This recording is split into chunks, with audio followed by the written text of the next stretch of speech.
Alright, hey guys, Toby here again. Chapter 3 of Sword Art Online. Now I'm going to tell you something. If you're listening to me reading these, there's a thing about this. The reading does hop around a lot, but I've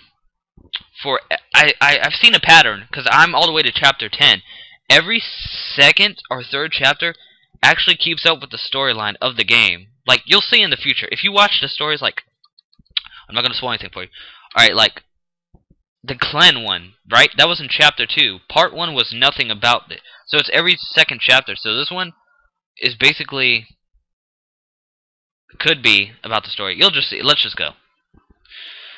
Chapter 3. Ding ding! A chiming noise like a bell, or perhaps a warning chime. Sound loudly, making Clan and me jump in surprise. Ah, what's this? We shouted at the same time and staring at each other, our eyes wide. Both Clan and I were immersed in a clear blue pillar light. Past the blue veil, the planes in my vision blurred steadily. I experienced this a few times during beta testing. It was a teleport initiated by an item. I didn't have to request whatever.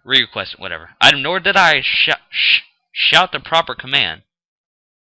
Did the operations initiate a forced teleport? If so, why didn't they inform us? As my thoughts raced, the lights around me pulsed stronger and darkness overtook me.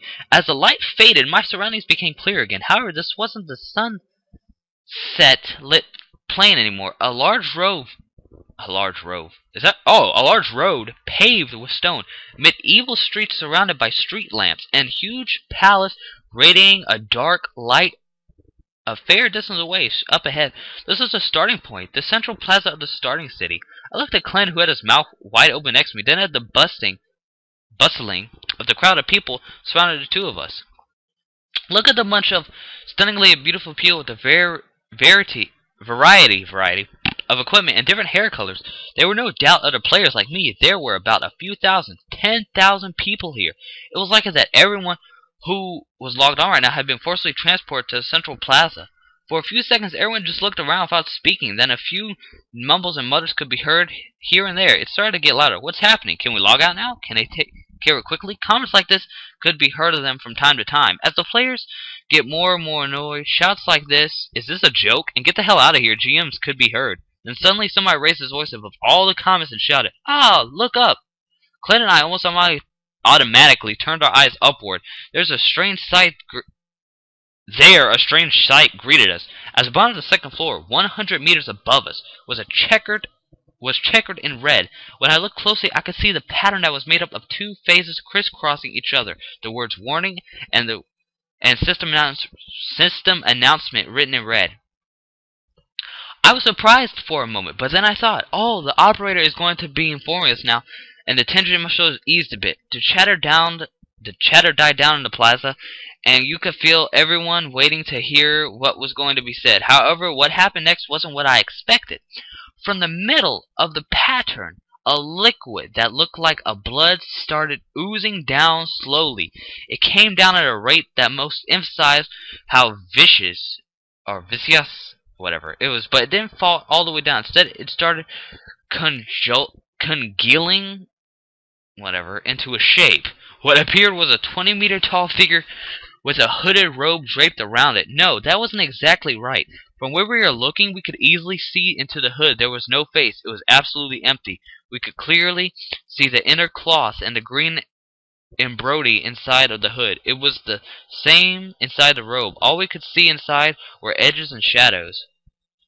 I'd seen that robe before. It was the same clothing that Argus employees who worked as GMs during the beta test had always worn. But back then, the male GMs had a face like an old sorcerer, with a long beard, and females had an avatar of a bespeculated girl. They might have used the robe because they lacked time to prepare a proper avatar, but the empty space inside the hood gave me an unexplainable feeling of anxiety. The countless players around must have felt the same. Is that GM? Why doesn't it have a face? There were a lot of whispers like these. Then the right sleeve of the huge robe moved as if to silence them. A pure white glove appeared from the folds of the long sleeve, but this sleeve, like the rest of the robe, didn't cover any sort of body. The left sleeve slowly lifted upwards. Then, with its two empty gloves spread out in front of 10,000 players, the faceless person opened his mouth. No, but it felt like it did. Then a low, calm male voice resonated from the high in the air. Players, I welcome you all to my world. I couldn't understand it right away. My world? If that red robe was a GM, it certainly had a godlike power in this world, enabling him to change the world a bit at will. But why was he pointing out that now? Clint and I looked at each other dumbfounded. The anonymous red robe lowered its arms, continued talking. My name is Kayaba Anikio. Right now, I'm the only person who can control this world. What? My avatar became rigid with shock, and a lump formed in my throat, and perhaps my throat back in the real world as well for a second. Kayaba Akinikio. If I don't know how to pronounce the names, I'm sorry. I knew that name. There was no way I didn't. The person of both a game designer and a genius in the field of quantum physics was the one responsible for raising Argus, which was the one of many small companies a few years ago, into the leading companies in this field. He was the development director of Swords Art Online and at the same time the designer of the Nerve Gear. As a hardcore gamer, I respected Kabuya deeply. I bought all the mags that featured him and read his interviews until I almost knew them all by heart. I could almost see in this white overalls he almost wore by just hearing his voice, but he had stayed behind the scenes, refusing media exposure. He had never seen a GM. He had never been a GM. So why was he doing something like this?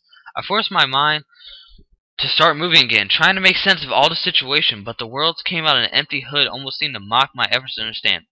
I think most of you have discovered the fact that the logout button has disappeared from the main menu. This is not a bug. It's all part of Sword Art Online. Part of the system, Clan muttered brokenly. The announcement continued in a low voice as if to cover sound. Until you get to the top of the castle, you cannot log out on your own free will. This castle? I couldn't understand this phrase. There's no castle in the starting city. Then starting the next Kayaba said Blue Mike away. Also, disruption or dismantling of the nerve gear from the outside is strictly forbidden. If things are attempted, a moment of silence. The silence of 10,000 people was overwhelming. The next words came slowly. If the signal sensors in your nerve gear will emit a strong electromagnetic pulse, destroying your brain and stopping all of your basic functions. Clint and I stared at each other for seconds in shock. It was as if my mind refused to believe what I had just heard, but Kabuya's short chain pierced through my body with a curiosity that was both hard and dense. Destroy our brains. In other words, kill us. Any user that had turned the nerve gear off and unlocked the clasp and took it off would be killed. That is what Kabuya just stated. People in the crowd started muttering, but there was no one shouting or panicking. It was either everyone like me couldn't understand it or refused to. Glenn raised his hand slowly and tried to grasp the headgear that was situated in the rear. As he did, he let out a dry laugh and started talking. Ha ha ha, what's he saying? The man, has he gone nuts? He's not making any sense. The nerve gear, it's just a game. Destroy our brain, how's he gonna do that, right, Kirito? His voice broke at the last shout. Clint stared at me hard, but I couldn't nod in agreement. The countless signals transceivers in the nerve gear helmet emitted small electronic pulses to send a virtual signals to the brain. They might call this the newest ultra technology, but the basic theory was the same as a certain household appliance. It's been used for over 40 years in Japan. The microwave. If there was a sufficient output, it was possible that the nerve gear could vibrate the water particles in our brains and cook it from the heat from the friction. But theoretically, it's possible, but he must be bluffing, because if we pull the plug on the nerve gear, there's no way we can emit a strong pulse of that type unless there's some sort of battery with a huge storage capacity inside. Ken already guessed the reason why I stopped talking. There is, he said, in a most hollow scream expression on his face. 30% of the gear's weight is a battery. But that's totally crazy. What if there's a sudden power outage or something? Why can't I scroll down anymore? Okay. Kabuya started explaining as if he had heard what Clint had shouted. To be more specific, disconnection from the outside sources, electricity for 10 minutes, being cut off from the system for more than 2 hours, or any attempt to unlock, dismantle, or destroy the nerve gear in any way.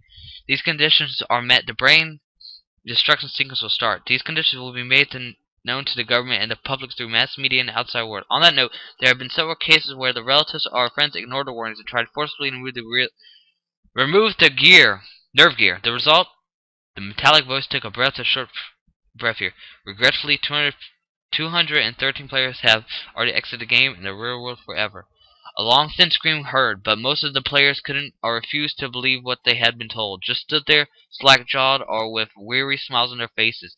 My head tried to reject what Kabata had just said, but my body betrayed it, and my knees started shaking violently.